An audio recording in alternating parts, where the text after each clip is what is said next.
What's up and welcome in, guys. This isn't really an EPC, but we're going to call it just a little video, reaction vid. That's what YouTube is, right? Exclusive YouTube content for the people.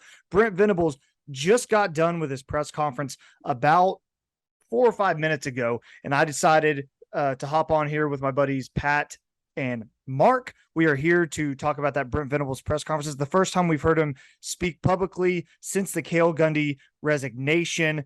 Guys, he opened his press conference saying, I'm not going to take any questions about the Cale Gundy situation, and proceeded to take 20 minutes of questions about the Cale Gundy situation. So let's go ahead and kind of recap it for the people. Anything you guys heard that was kind of new information to you? The one big thing that I took away was they had a 3-hour meeting on Saturday. That was a team-wide meeting where they essentially just talked through the entire Gundy situation. Obviously, Brent didn't tell us what was said in that meeting, but basically just saying, hey, we've talked about this to death as a team. And that makes me feel kind of good about it, that it's been addressed and Brent hit it head on.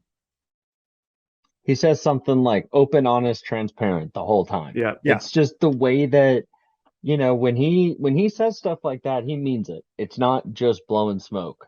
He is the guy that he acts like he is at these press conferences, and that's how he's piloting this ship. Everyone is rowing in the same direction, and it's really unfortunate what has happened with Cale Gundy, but you can tell he's confident in LaDainian Washington. Yeah. They've got Matt Wells there working, and I didn't know this. This is now new information to me, as an assistant to LaDainian Washington. Nick Basquin is in an off the field role. So there are some other people that are involved here too. And like I said, everything he says he seems to be, and I like that he's the guy at the helm right now. Yeah, definitely. And I think the transparency point is a great one, because that's probably why the guys got out on the field on Monday and went as hard as they possibly could for him and for their fan base. Like,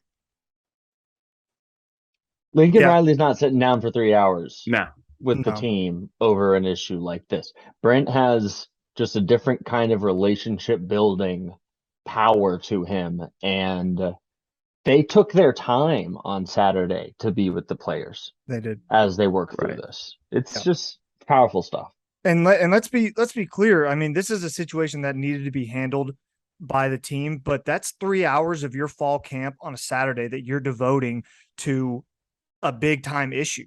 Like to Mark's point, Lincoln Riley's not doing that stuff.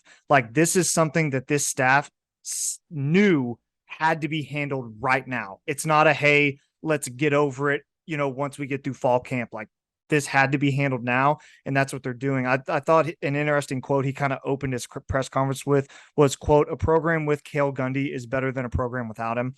So he's acknowledging how much that Cale meant to this team, which, once again, the whole taking sides argument that was going around on Twitter is just so stupid. There's no sides to take here. Cale Gundy didn't take a side. Brent didn't take a side. They both took the side of what's best for the program. That's what I don't get. I agree. I think it's online, and especially an online racial Twitter's not a real place kind of thing. It's not real. It's not real. And I think as long as the people in the building are all on board, that's the only thing that really matters. They're not paying attention to our tweets. Yeah. Pat, what did you think of him saying that? He was asked about the receivers room, and he made a point to say that he thinks it's one of the strongest rooms in terms of leadership that they have on the entire team. What do you think about that? Because, I mean, we've talked about it to death that this is probably the room with the most question marks. So I actually disagree with that. I know you guys keep saying that, but I think with Weiss, Mims, Willis, like Stoops is in that room. That's a really good room, and I can see why that room is bringing in leadership. And I think, those players are phenomenal as well if they own up to all their expectations and potential. So I wasn't personally surprised by that. I thought it was interesting that he obviously is going to mention Marvin, and he mentioned Drake by name, but he also mentioned Jaleel Farouk, who is a young guy that was the third guy that he mentioned behind Marvin Mims and Drake Stoops. That's massive for me. By the way, Jaleel Farouk posted a video today during team pictures saying that they're going to win the Natty. That was pretty cool. Oh, I love it. I thought that was pretty funny. But Anything else that stuck out to you guys about that? They fielded questions about the whole Cale Gundy thing for about like 20 minutes or so, and then before finally Brent kind of had to tell him like, "Hey, are we going to talk about practice? Because like you guys aren't going to get me prepared for practice." Yeah. They were like, no. Yeah, they really didn't. I mean, they really didn't. And the OU beat room has a lot of good reporters, but I don't think they were really prepared. Once they did, someone asked about Jalen Redmond, and it kind of gets back to what we were talking about on the pod yesterday, but I am really high on what a motivated, determined, focused, three-technique Jalen Redmond can provide to a defensive line. He's going to be a monster. Yeah. Brent said something that I thought was also interesting. I need to stop with that phrase. I say it all the time. But he said, I think we're in a great place, all things considered. And that made me feel really good because he was the entire time he talked about what he was doing and this staff was doing to get through this, to help the players get through this. And he's not a dude who's scared of this situation. He said multiple times, it's uncomfortable and we have to go through this uncomfortable situation. We have to face it head on. And I have no problem being the guy who's going to hit it head on. And that's the kind of guy you want leading your program, honestly. And we've said it a million times, but that's it. It's Brent in a nutshell. Like when the going gets tough, the tough get going, and Brent's tough. Yeah, one of the more maybe not funny but interesting questions as well was when he was asked, "Hey, like you're no longer an assistant coach. How is it dealing with the head coaching role, being the CEO of the team?" And I think Brent did an incredible job handling that question as well and bringing up, he has been in big programs, so this is he's seen it in all three places he's been and he's seen it handled. So I think he did a really good job today in general. Another cool thing was Mark mentioned this we have a group text. So Mark mentioned this in our group text.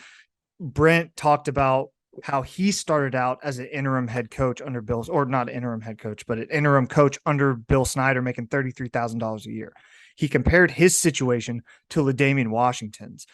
And that's super cool because all of us, all the fans are thinking like, who are they going to get to replace this guy? And Brent's thinking, I see myself in this guy.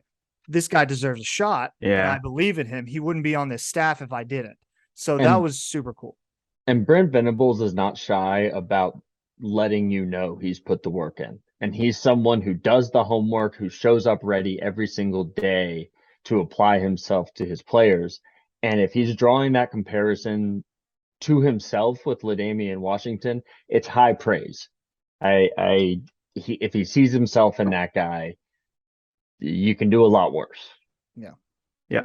In terms of practice, this is kind of the last thing I want to touch on, unless you guys have other stuff. David Ugwoegbu, there was a video going around Twitter today. That dude looks massive. Yeah, he's huge. He looks like he was in the group of linebackers. He looked bigger than all of the linebackers. Yeah.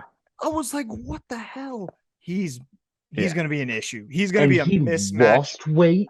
Yeah, right. He lose like 20 pounds. I don't know. Yeah. He got like lean. He just it's crazy. That's scary. Was it the other day or last week, I guess, where reporters were like, they need someone to step up, either Ugwoegbu or maybe Stutzman at that Mike position.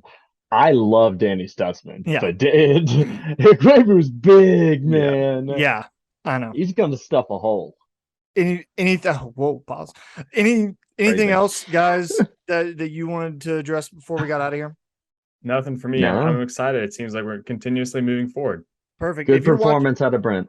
Yep. Yeah. If you're watching this video right now, 75% of you are not subscribed to the channel. Please subscribe to our YouTube channel. If you like this kind of content, you want us to keep bringing it to you, leave us a comment down below. We read every single comment that you guys send us, and we try to replies to them. I am not replying to these. I reply to most of them. Patrick replies. Yeah, I've been out there. Patrick replies too. So if you're watching this video right now, please subscribe down below, like this video, share with a couple friends, tell them to subscribe as well. We appreciate you tuning in to this sort of EPC. But all right, that's gonna do it. Pat, thanks. Keep pushing it, baby.